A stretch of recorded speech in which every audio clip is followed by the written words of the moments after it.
So look, if you want to grow your wealth, your income, and increase the amount of time off, then these are the shortcuts that can help. Welcome to the Wealth Creation Podcast. Welcome to the Property Cashflow Show. My name is Daniel Latto. Hope you're well today. 15th of January. Hope you are still continuing with your New Year's resolutions. They tend to finish after the 14th. That's usually the date that most people's New Year's resolutions kind of peter off a little bit. But hopefully you are still going with yours. Let's just have a look. That's fine. So in today's Property Cashflow Show, I want to talk to you about the darker side of property investing. And I wanted to come up with a really dark title full of mystique and mysteriousness. And basically what I want to talk to you is about when stuff doesn't go your way in property. So I've been an investor for 20 years now. And when I first bought property all that time ago, goodness me, where have those years gone? It feels like yesterday.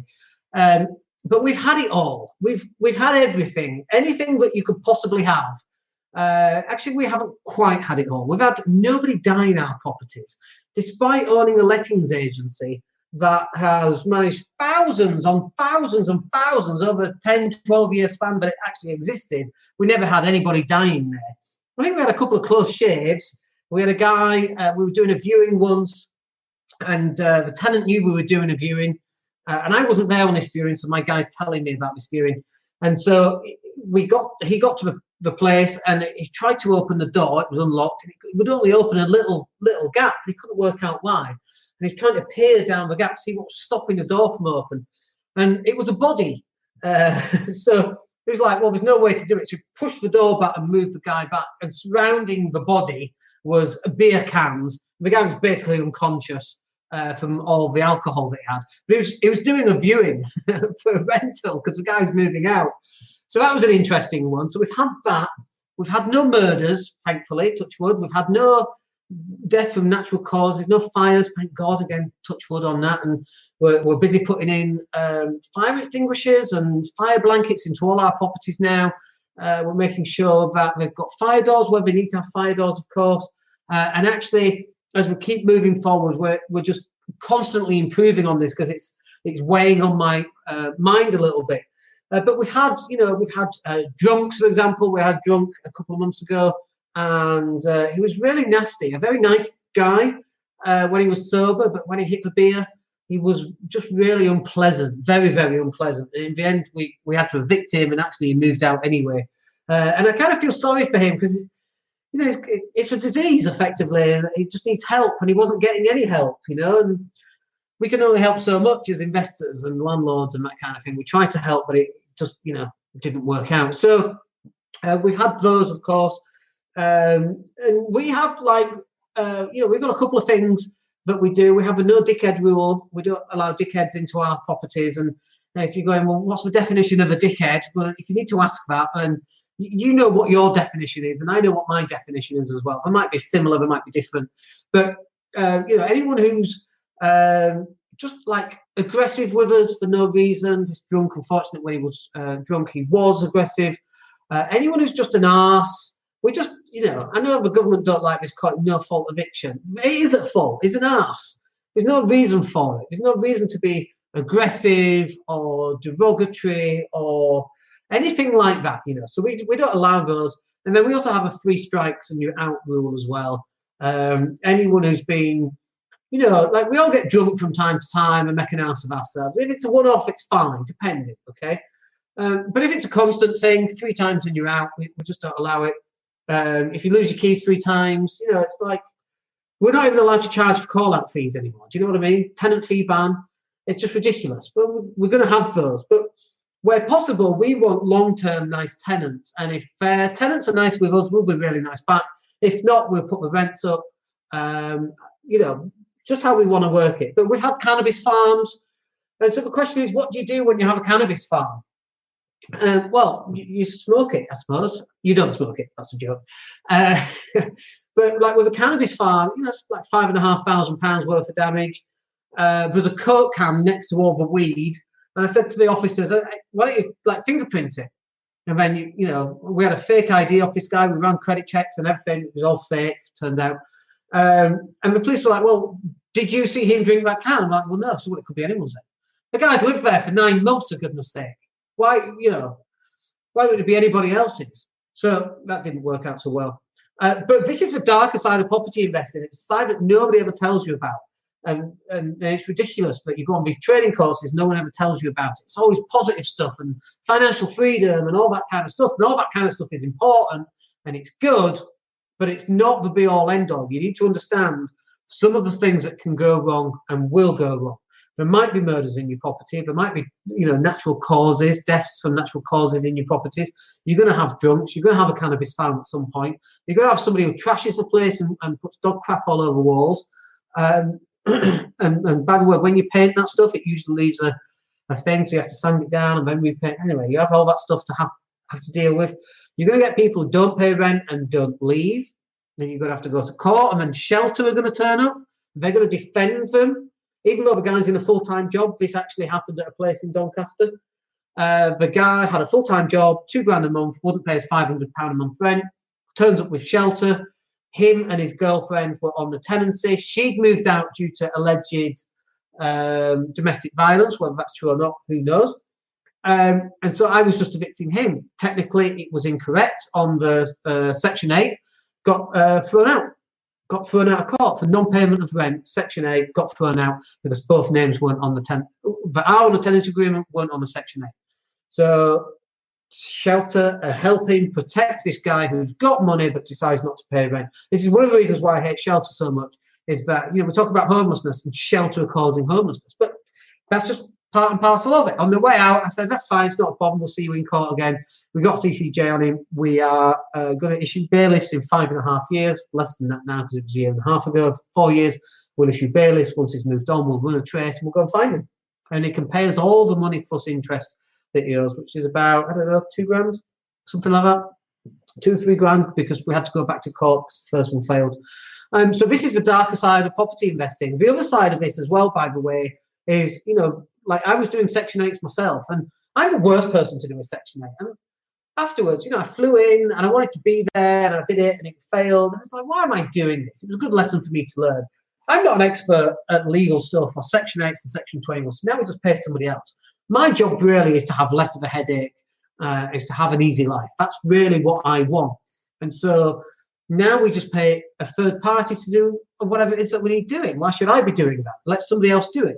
Yeah, it's a cost implication, but that's all right. I'd rather do that and get it done properly, and then we can get on with being landlords with our nice tenants who we do enjoy dealing with.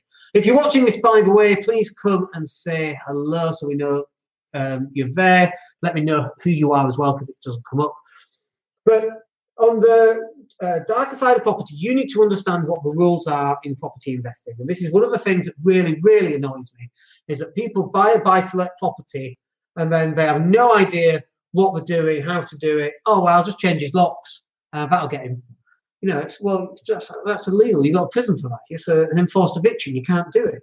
And this is one bit of advice we'll give you if you're going to get into long-term buy-to-let property, is understand what the rules and regulations are. Get yourself on an RLA or an NLA training course on how to evict tenants, how to issue tenancy agreements, how to deal with tenants. The guy that's poured cement down the toilet and the tenant had to leave, and the guy's thinking, great, I've got rid of the tenant, went back to court because the tenant sued him, had to put in a new toilet and give the keys back to the tenant because it was an illegal eviction.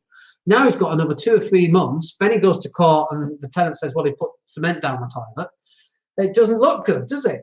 Instead, you should just do this the proper way, but most people have no idea. Or they get the idea out of the mates down the pub. Oh, no, you just put cement down his toilet. That'll do it. That'll force them out. Or super glue the locks. That's like, come on, guys. It's 2020 now. We can't do stuff like that. If you want to be a professional landlord, you've got to start acting like a professional landlord. No wonder landlords have such a bad rep. I was just reading this morning about a £35,000 fine in Sutton, I think it was. And the landlord had tenants in rooms and the electrics were dangerous. And when he got an improvement notice, he just ignored it. It cost him £35,000. You can't get away with stuff like that. It's just not allowable. And why would you want to be that guy? Why would you want to be that person? I know tenants do the dirty from time to time. I know they don't pay rent.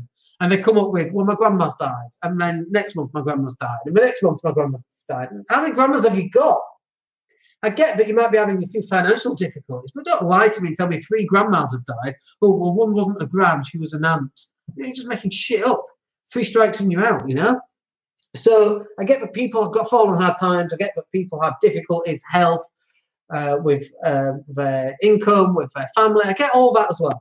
But if it was your mortgage company, they would still expect you to pay the mortgage. And I'm no different than that. So pay, you know?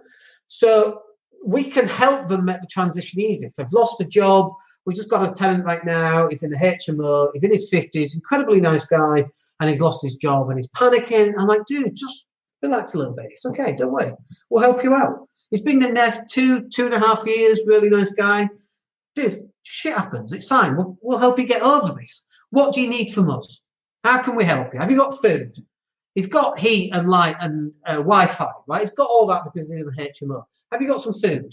Let's put you in touch with your local church or your local food bank. Let's get your help sorted there. What else can I help you with? Do you need help getting a job? Is there something? Do you need a character reference? Nice guy. What do you need that I can help you with? And right now, he should be paying monthly and he's paying weekly. And I don't know where he's getting his money from. Maybe he's got another job. I don't know. But he's fine. He's happy, you know. So our job is to help people, not kind of go against them. But in return, you're not always going to get good tenants. That's just part and parcel of life. But where they are good, we want to hold on to them as long as we can. This guy had a hiccup, so we'll help him. But there's a darker side to this with tenants, and that is that tenants, you know, they're professional, non-paying tenants. I'll give you an example. So we had a property, we still got it actually, in Bradford. And it was when I was running my letting agency. This guy turns up in his convertible BMW for a flat that was at the time was maybe 350 quid, very low value. This guy turns up in a convertible Beamer. Now I'm like, why are you in a convertible Beamer for this flat? The flat's nice, but it's low end. It's a grade 2 listed building, very nice, but you drive around in a Beamer, it just didn't match up. He had a 3-piece suit on. There was something about this guy I couldn't put my finger on. Anyway, we rejected him as a client, okay? Something about him, I didn't know what it was. Somebody else moved him into one of their flats. I think it was not William Hill, that's a betting. William H. Brown moved him in. It's in Bradford. So Sequence and William H. Brown is the same organisation. It's a William H. Brown. They moved him in. We were talking about bad tenants about 3 or 4 months later. I was in their offices because I was buying another property. And we were talking about bad tenants. So they said, oh, we had one at this particular location. And I said, wasn't the guy driving a BMW? Yeah, it's like really weird. But what happened? Well, he moved in, and the day he moved in, he stripped the joint. He literally turned up with a van, and he took out the kitchen, all the white goods. He took everything that was of any value, capped off. He took all the heaters, took the oven, took the fridges, took the units. That's crazy. And this was like that gut feel. So he literally stripped back a flat. I have no idea how they get through references. You know, we run references, and honestly, we've gone through stages where we haven't run references because, like, frankly, what's the point? It's just a load of lies anyway, usually. But we run them now. But he got through references, and he got through, and he damaged all his property and nicked it all. This is the darker side of being an investor, and you need to understand that if you're going to be an investor, this is what some of the stuff that can happen in your properties. We had another one a couple of weeks back in December. The guy messages me, can you help me? It's 6 a.m. in the morning. I've been forced out of my flat with strangers in the flat. And I'm like, well, strangers just people you haven't met yet. His friend, who was female, but not in a relationship, a friend, she was having friends round, or they were bullying him or something, and he had to get out of the flat. I'm like, dude, you need to phone the police if it's this bad. You know, you're paying your rent on time. If it's a breach of noise and a nuisance to neighbours, then we'll be interested in that. But other than that, you know, if it's strangers, I've got friends who are strangers to you. If you're watching this right now, you've got friends who are strangers to me. Everyone's a stranger. You might be a stranger to me. I don't know who you are, right? So everyone's a stranger until you get to know them. And he didn't phone the police, and he had a chat with her, and it kind of calmed down. And then just one morning, she said, right, that's it, I'm leaving. She refused to pay rent. He was petrified about his rent and so on. So she just got up and, you know, it took her a week to move out. And then we knew we weren't getting rent from her side. He paid his side. But he was on a bit of a delay on paying because he changed jobs as well. So we had to manage this whole situation. We managed it really, really well, by the way. She refused to pay, but she did give us a forwarding address. So what we did was we sent a letter out. Unfortunately, I don't know why this happened. but she gives a forwarding address of where she was staying at her parents. And so I don't know why this happened. It's just computer error, deleted the miss. It just deleted that bit. It didn't say miss. So it said the lady's surname. And so it went to her mum and dad's house, which is just a bit weird because maybe she didn't open it. Maybe her parents might have opened it. I don't know. It was completely accidental, of course, as I'm sure you can appreciate. But anyway, we got the money through almost immediately after that letter had been served, which was, you owe us this money. You said you're not going to pay. We've had problems with your other tenant partner saying these problems have occurred. Anyway, we got that money through, and the other guy is getting paid tomorrow. He's already paid a little bit. He owes like 130 quid. That money's coming in tomorrow. So it's just about managing this stuff, about when tenants don't pay. So there's a couple of extra things on this that I can talk about. If you've got any questions, by the way, about this stuff, I'm more than happy to answer these. So one of the things that we do is if a tenant's in the property but not paying, we'll issue a Section 8 after 32 days. That's 2 months in arrears effectively. So if it's 1st of Jan, by the 2nd of Feb, you can issue a Section 8 because they're technically more than 2 months in arrears. Due on the first month, due on the second month, but now 2 months in arrears, even though it's only 32 days. Okay. So we issue Section 8, but at the same time, let's say it's £1,000 a month. We issue a Section 8, fine. We then also issue a money claim online for the 2 months in arrears. We used to claim the Section 8, and we can't do that anymore because it's a tenant fee. But we just claim it for the £2,000 in arrears, and then we issue a money claim online. And this is what happens. This is what's really interesting is when we send you are late, we don't get a response. We just don't pay. And when we go, well, Section 8, we have a 4-week sequence of letters. When we say, well, we're going to issue Section 8, and we still don't pay. When they get issued the money claim online, they often pay. And so this is why I think this happens. It's really important for you to understand, is that when you're sending letters, most people threat, well, I'll sue you. We say it, like we don't sue people in the UK. We take them to court. Okay, so when people say, well, I'm going to sue you, you don't know what you're talking about, do you? That kind of is an indicator that somebody doesn't know what we're talking about. But when someone says that's fine, I'll have to instigate the court process. Now we might pay attention to that, okay, because that means a little bit more. But we know when someone says, well, I'll sue you, they're not going to sue us. And when we say that to a tenant, I think the tenant has that same understanding. But when they get a money claim online that says, you've now got 14 days to apply to this, they're like, oh my gosh, now we are in trouble. And honestly, 90% of the time, most tenants will actually pay the rent that's owed. And they're, oh, so sorry, I'm having such a bad time. I'm so sorry, it never happened again. And by the way, depending on who they are and how they've done it, we will still evict based on that. We will still continue with the Section 8 because we don't want them in our property. And by the way, this is the other thing, is one of the ways in which you can tell is if the rent's £1,000, this month paid £900 and £100 late, and next time it's £950 and we're £50 late, and the next time it's £850. This is a problem that's just been kicked down the road. You can see it's been kicked, but you can't issue a Section 8. But at this point, we want to issue Section 21s because we know that they are going to miss both rents. We know that this is coming, okay? I can tell you that happens probably about 75% of the time, and we want to mitigate that. And so we might even issue, if they haven't paid that money at all, like if they're £100 late and then £50 late and then £150 and they haven't paid it, we'll issue a county court claim for that little bit of money. That sends them a message that we're really serious about this and that they need to get up to date. And usually that will force the issue. They'll move out or they'll find some money or whatever. But if they're struggling at that, you want to be questioning, why are they living in that unit? £1,000, £500. It's irrelevant how much that actually is. But we want to be questioning whether we want these people in our unit. Because honestly, after 20 years experience, I can tell you that 75% of the time you're going to have a problem later on down the line. That's not to say that that's what happens all the time, because it's not. 25% might be fine, but it depends on how they are, and you've got to read the situation. So if you're an investor over a long period of time, and this is the same for property sourcing is really, really hard. I know people go on property trading courses, that's fine, and they sign up for mine, and that's fine. It's really, really hard. You've got to drop a lot of leaflets. You've got to speak to got to kiss a lot of frogs before you find your prince, right? Can't believe I just used that in a podcast, but there you go. But you've got to be on your game. You've got to have systems and processes. What happens if this is going to happen? What happens if this is going to happen? Not only that, you've got to be educated about what to do when a particular thing happens. And you get that education from NLA, RLA, the official landlord bodies. You've got to go down that path and make sure that you are getting the right training so that you're not left with a problem that you don't understand. It's absolutely vital that you do that.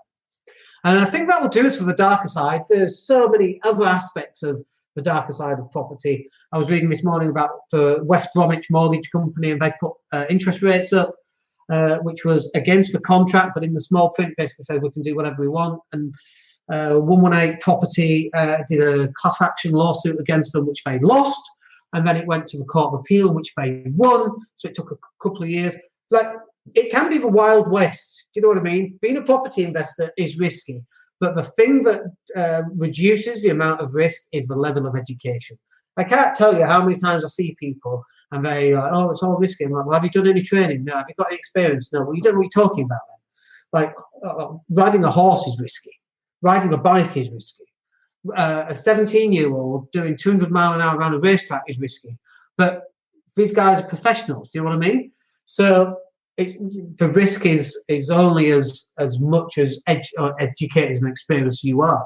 So your job is to get more educated, and the experience will come. So somebody said, very interesting. Thanks, Dan. Thanks for that. I don't know who you are. Always put your name in there if you can. That's useful. But thank you for that. I'm glad you found that useful. Always happy to answer questions, of course, because I think it's very important. Anyway, that will do us for today. Hope that's useful. We'll catch up with you on Friday. Mindset and Hustle Show. Join us 12 o'clock noon on Friday in the Facebook group at daniellatto.co.uk/mastermind. Come join us for that's free. And we'll speak to you on Friday. Hope you have a good week, and we'll catch up with you soon. Take care. Hey, it's Dan here. Thank you for listening. Really appreciate each and every one of you. Please click like or subscribe to the entire podcast.